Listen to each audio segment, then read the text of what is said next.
Lelang Penghargaan Harta, Bab 56 Douluo Dalus Sol Len 2. Lelang penghargaan harta karun untuk murid inti akan dimulai malam ini. Meskipun lelang penghargaan harta karun kami ini tidak sebagus lelang halaman dalam, saya pernah mendengar bahwa ada banyak item bagus di sana. Misalnya, pil obat, jamu dan bahkan cincin jiwa yang dibuat khusus. Ada juga item yang berhubungan dengan alat jiwa. Bagaimanapun, semua barang berkualitas tinggi. Apakah kamu pergi? Huo Yuhao tertawa pahit dan berkata, aku tidak akan pergi. Saya hampir tidak punya uang, jadi apa gunanya pergi? Karena hanya akan ada barang bagus di sana, mereka tentu akan mahal.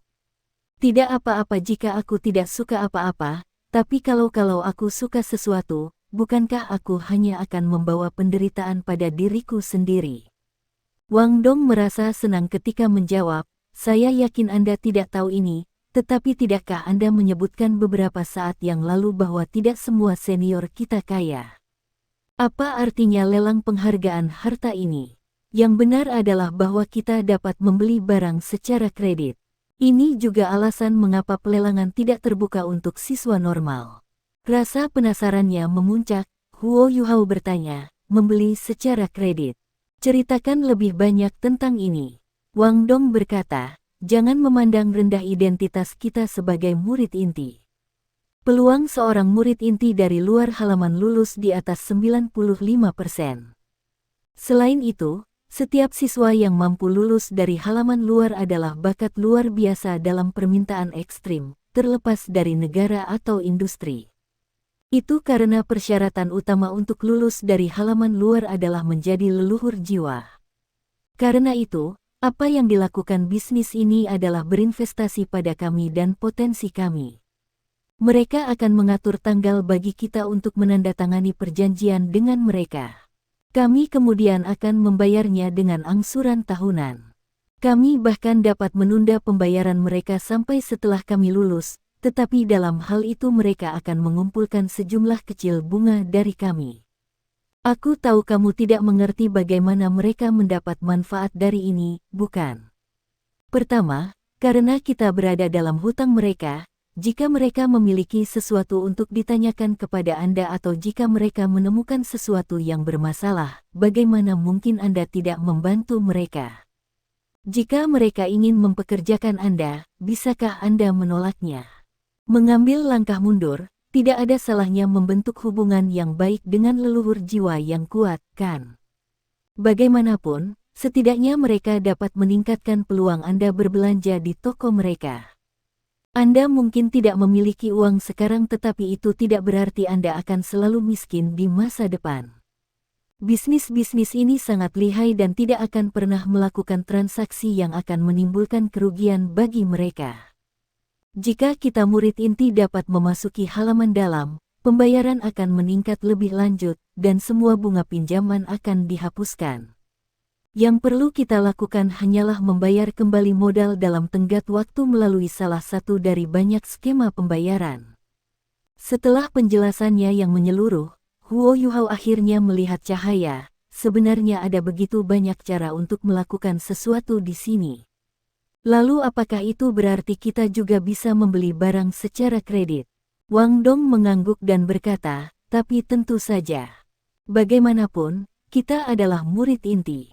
Selain itu, Anda adalah murid inti dari 2 departemen. Jika mereka mendengar tentang ini, saya yakin mereka akan memberi Anda diskon yang lebih besar. Huo Yuhao menggelengkan kepalanya dan menjawab, tidak perlu untuk itu. Saya harus membalas budi jika saya menerima diskon mereka.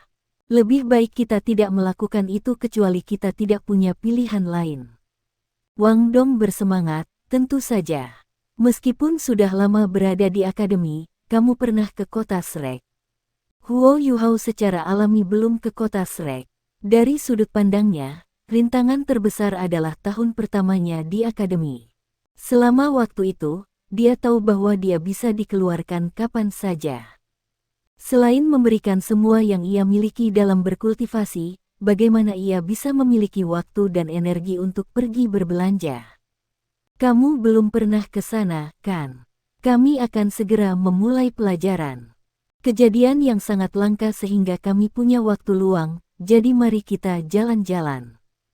Bahkan jika kita tidak membeli apapun, kita dapat menambah pengetahuan kita.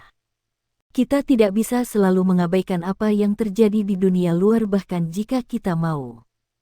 Huo Yuhao melihat betapa bersemangatnya dia melihat dan tidak bisa memaksa dirinya untuk mengatakan tidak kepadanya. Dia merasa sedikit tidak berdaya ketika menjawab, ini malam ini, kan? Lalu sebelum kita selesai makan, kamu harus menemaniku berkultivasi. Anda tidak diizinkan mengendur. Wang Dong tersenyum ketika dia menjawab, kesepakatan. Mereka kemudian menghabiskan sisa jam budidaya. Huo Yuhao awalnya berada di bawah asumsi bahwa kekuatan jiwanya meningkat dengan cepat dan bahwa dia sudah mengejar sebagian besar siswa lainnya. Namun, dia mulai panik ketika dia mendengar guru Wang Yan dan Din Yan menyebutkan bahwa kecepatan di mana seseorang dengan jiwa perkawinan ultimate bisa berkultivasi akan menurun setelah peringkat 30. Selain itu, dia berbeda dari siswa lain. Sesuai instruksi akademi, dia harus sejenak mempertahankan posisinya sebagai murid inti dari 2 departemen. Dia harus melakukan banyak tugas dan belajar di kedua departemen secara bersamaan. Ini bukan prestasi yang mudah. Oleh karena itu, dia tidak berani rileks sejenak meskipun sudah memantapkan dirinya di akademi. Sebaliknya, dia harus bekerja lebih keras. Huo Yuhao juga memiliki pendapatnya sendiri tentang situasi tersebut. Rencananya untuk sendirian membalas dendam di Dukes Residence adalah mimpi pipa. Bahkan jika dia memiliki kemampuan untuk melakukannya di masa depan, berapa tahun dia harus menunggu? 20, 30, atau bahkan mungkin 50 tahun. Pada saat itu, segalanya akan tetap sama, namun orang-orang akan berubah. Apa gunanya membalas dendam lagi? Target yang dia berikan untuk menyelesaikan balas dendamnya adalah 20 tahun. Ini menuntutnya untuk menjadi lebih kuat dan bahkan lebih kuat daripada dirinya saat ini. Akademi Shrek tidak diragukan lagi adalah tempat terbaik baginya untuk terbang. Jadi, dia harus melakukan yang terbaik dan belajar sebanyak yang dia bisa saat dia ada di sini sehingga dia bisa menjadi lebih kuat. Waktu selalu berlalu sangat cepat ketika bercocok tanam. Langit sudah gelap pada saat keduanya selesai berkultivasi. Setelah mereka selesai makan makanan lezat dan mewah, mereka mengambil surat undangan dan diam-diam meninggalkan sekolah. Tentu, mereka bukan hanya 2 yang menerima surat undangan. Para murid inti di halaman luar tersebar di semua kelompok tahun. Misalnya, Dai Huabin, Zulu, Zhou Enchen, dan Chou Jinsuan dari tahun mereka juga telah menerima undangan. Namun mereka semua akan pergi pada waktu yang berbeda karena mereka telah mengikuti ujian selama 2 hari terakhir. Huo Yuhao dan Wang Dong berangkat jauh lebih lambat dari yang lain. Ketika mereka berjalan keluar dari gerbang akademi, Huo Yuhao tiba-tiba berhenti di jalurnya. Ada apa? Tanya Wang Dong, bingung. Huo Yuhao menjawab, tahukah Anda bagaimana menuju ke paviliun perakitan harta karun? Saya belum pernah ke kota Shrek sebelumnya. Kamu juga belum pernah ke sana, kan? Wang Dong mengangkat tangannya dan memukul kepala Huo Yuhao. Bodoh, lihat bagian belakang surat undangan Anda. Sebagai murid inti, Huo Yuhao secara alami menerima surat undangannya sendiri. Dia mengeluarkannya dan membaliknya. Benar saja. Ada peta terperinci yang dicap dengan emas yang menunjukkan lokasi paviliun perakitan harta karun di dalam kota Shrek. Meskipun Akademi Shrek terletak di dalam kota Shrek, mereka tidak terhubung satu sama lain. Ini juga berarti tidak ada pintu belakang yang menghubungkan akademi ke kota. Sebagai akibatnya, Huo Yuhao dan Wang Dong harus berjalan keluar dari akademi, menuju ke gerbang selatan atau utara kota dan kemudian masuk melalui gerbang itu. Paviliun apresiasi harta tampaknya lebih dekat ke gerbang utara di peta, jadi mereka secara alami menuju ke gerbang itu. Kota Shrek sangat besar sehingga keduanya mulai berlari segera setelah mereka meninggalkan akademi. Mereka hanya melangkah melalui gerbang utara setelah berlari selama hampir 1 jam. Sebagai salah satu kota tersibuk dan kota paling integral di benua Douluo, kota Shrek adalah kota terindah di malam hari. Begitu mereka melewati gerbang kota, mereka disambut oleh tempat yang bising yang penuh dengan aktivitas. Huo Yuhao terkejut dengan apa yang dilihatnya karena dia belum pernah ke kota sebesar itu, dan dia belum pernah melihat begitu banyak orang sebelumnya dalam hidupnya. Segala sesuatu sejauh mata memandang dapat dipenuhi dengan arus padat orang memasuki atau meninggalkan kota. Selain itu, suara-suara pedagang menjajakan barang-barang mereka membuat segalanya semakin kacau. Ada begitu banyak orang di sini, kata Huo Yuhao, heran. Wang Dong berkata, itu sudah jelas. Sebagai salah satu pusat ekonomi paling berkembang di benua itu, kota Shrek sangat ramai. Kota ini memiliki populasi hampir 5 juta orang, itu hampir sama dengan beberapa kerajaan. Hei, jangan bilang padaku bahwa kamu belum pernah ke kota sebelumnya. Huo Yuhao mengangguk, ya, ini adalah kota terbesar yang pernah saya kunjungi. Sambil melihat sekeliling dengan rasa ingin tahu, Huo Yuhao dan Wang Dong berjalan melewati gerbang kota yang luas.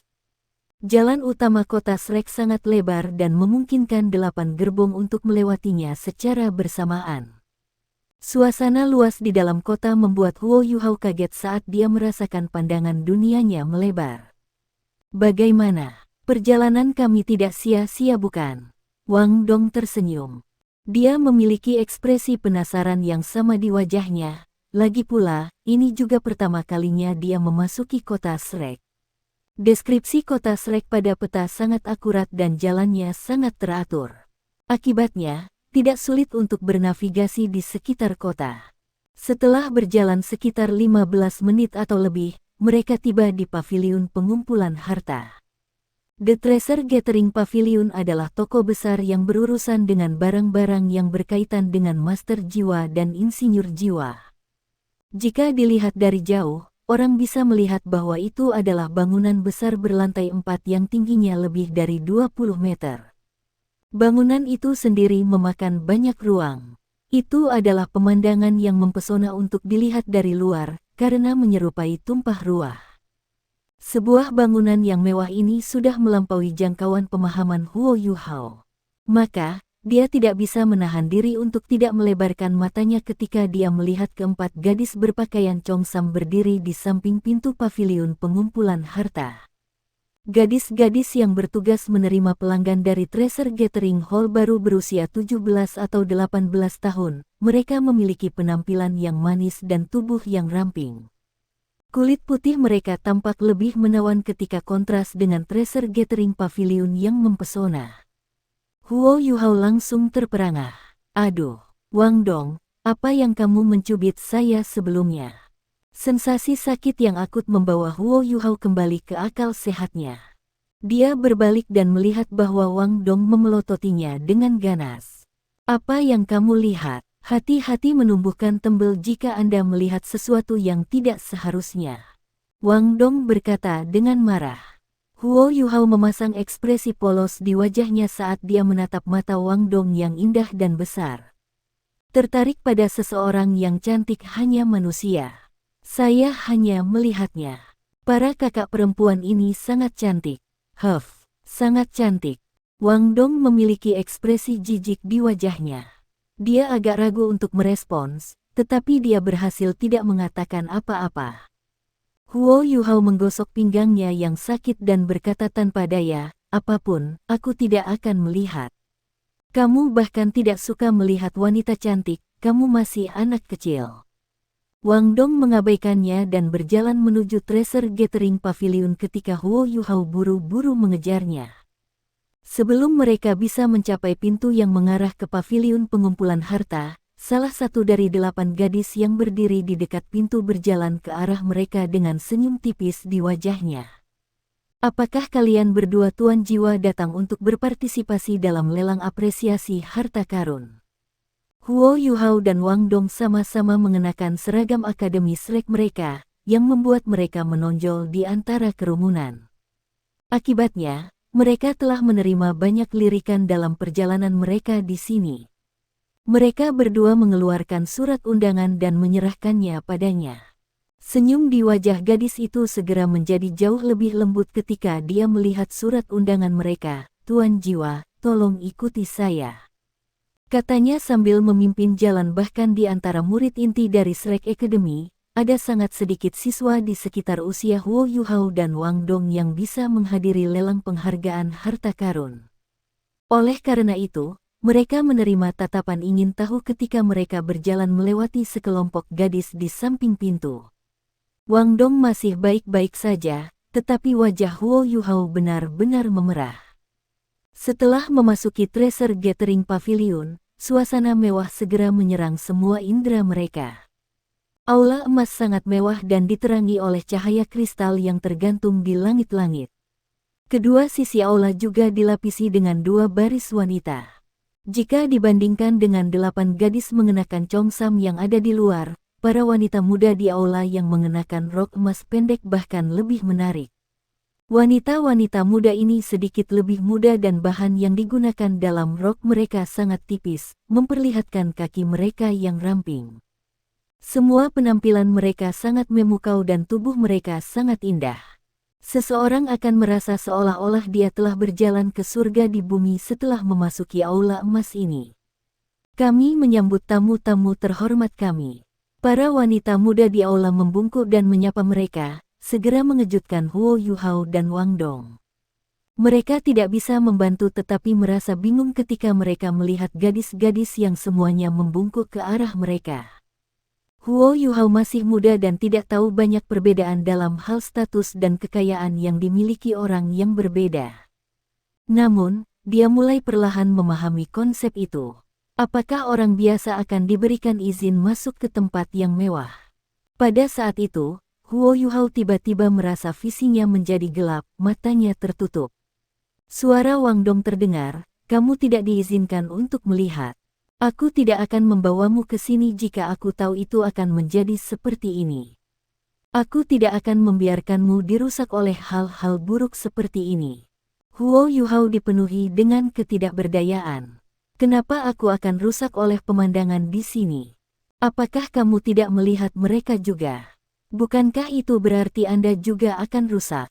Wang Dong secara tidak sadar membenarkan tindakannya. "Aku berbeda, aku." Tiba-tiba dia berhenti dan melanjutkan dengan suara keras, "Bagaimanapun, kamu harus menutup mata dan tidak melihat apapun di sini." Dengan itu, dia bergerak tangannya dari mata Huo Yuhao. Ketika keduanya berbicara, mereka melewati koridor yang dipenuhi wanita-wanita cantik. Wanita muda berpakaian putih memandu mereka menaiki tangga emas ke lantai 2 paviliun pengumpulan harta. Lantai kedua jauh lebih tenang daripada lantai pertama. Tampaknya sangat berantakan di bagian dalam tetapi semuanya diatur dengan cara yang sangat logis. Semua stand pameran dipasang di bagian-bagian paling mencolok dari ruangan itu dan setiap stand ditutupi dengan sepotong kaca kristal yang sangat besar. Setiap stand memiliki berbagai macam barang yang unik dan beragam. Wanita berpakaian putih itu berhenti. "Salam untuk 2 tamu terhormat yang menghadiri lelang apresiasi harta karun yang diadakan di paviliun pengumpulan harta. Silakan menuju ke wilayah barat untuk mendaftarkan diri Anda. Anda bisa mendapatkan evaluasi kredit jika Anda ingin membeli barang secara kredit. Hasil evaluasi ini akan menentukan diskon yang tersedia untuk Anda serta batas kredit Anda."